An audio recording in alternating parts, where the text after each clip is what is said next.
what you're about to see is raising serious questions about what's really happening in Mali. Because for a long time, there was one dominant belief that Russia's presence in Mali, especially through Wagner, had changed the balance on the ground, that it brought strength, control, momentum. But what happened in Kidal is forcing people to look again. The Russian paramilitaries are interesting. When they came in as the Wagner group in late 2021, they had been accused of being very heavy-handed in their tactics. There were allegations of human rights abuses.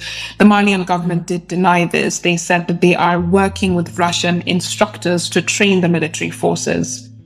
They now modified into what is called the Africa Corps, which is directly under the interim president, Assimi Goïta. They become more risk averse. They often apparently need guarantees before they can be deployed to high risk zones.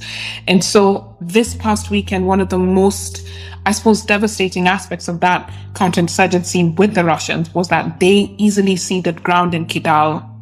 Oh, man. Beverly, you said they easily ceded ground. There are videos of this happening that we can see that are circulating online over the weekend of the Russian mercenaries leaving that northern town, Kidal, that they had held since 2023, and they were granted safe passage in exchange for handing their weapons to the fighters. Russian mercenaries, once feared and portrayed as powerful, driven out after surrendering their weapons to local Tuareg rebels and armed groups linked to Al-Qaeda. Watching, the Tuaregs wave the flag of Azawad, the homeland they want to create in northern Mali. Have you seen those videos? What do you make of them? Yes, I did see the videos. I mean, the first thought for me was this is self-preservation because they do not want to be engaged in all-out confrontations with the armed groups. They're not real stakeholders in the Malian conflict, if you think about it. These are Malian groups, Malian individuals. Russia can willingly step away and leave it to them and leave this war for them to try to either reconcile, negotiate, or fight. So in this case, it was an issue of flight.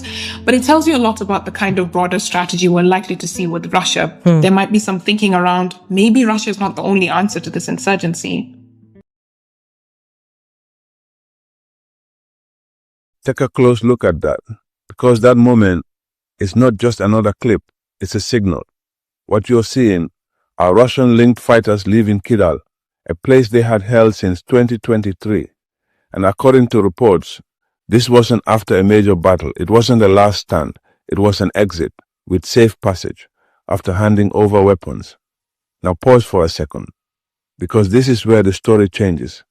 Kidal is not just any town, it's strategic, symbolic, a place that has defined power in northern Mali for years. So when control shifts like this, it's not just movement, it's meaning. Now the question becomes, what exactly are we looking at? Is this a retreat, a tactical withdrawal, or something deeper?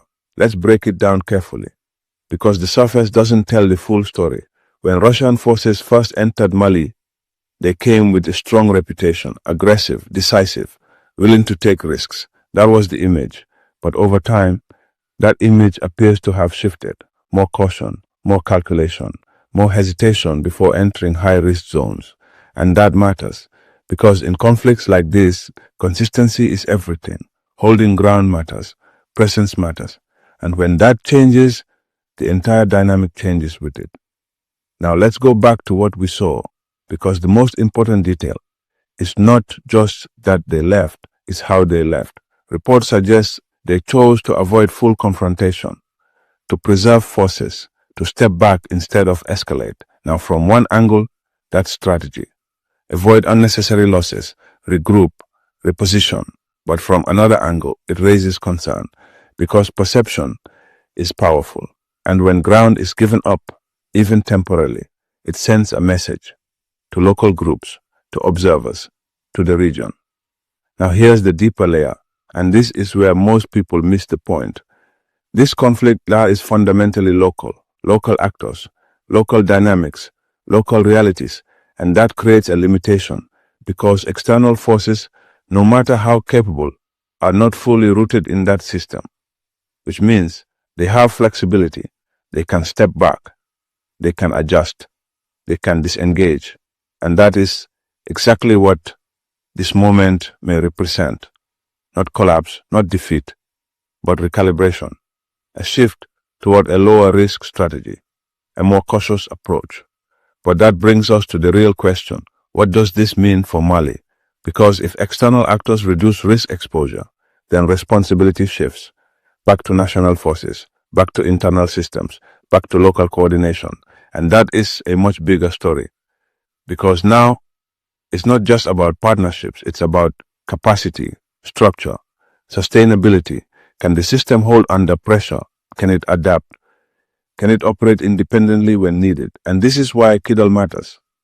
Because it may not just be an event, it may be a signal that strategy is changing, that expectations need to adjust, that long-term solutions may have to come from within. Now let's be clear. This does not mean partnerships are ending, but it does mean something important. Partnerships alone are not enough, because conflicts like this require more than force. They require intelligence, coordination, community awareness, long-term planning, and most importantly, alignment. So what we saw in that clip is not just a withdrawal, it's a moment that reveals the limits of external intervention and the importance of internal strength. And that brings us to the final thought. This is not the end of a strategy. It may be the beginning of a new phase, a phase where the focus shifts from external power to internal resilience, from reaction to structure. And in that shift, the real story is just beginning. If this made you see the situation differently, take a moment to like this video so more people can discover it. Subscribe to Voice of Africa for clear, balanced, and in-depth analysis. And tell me in the comments, was this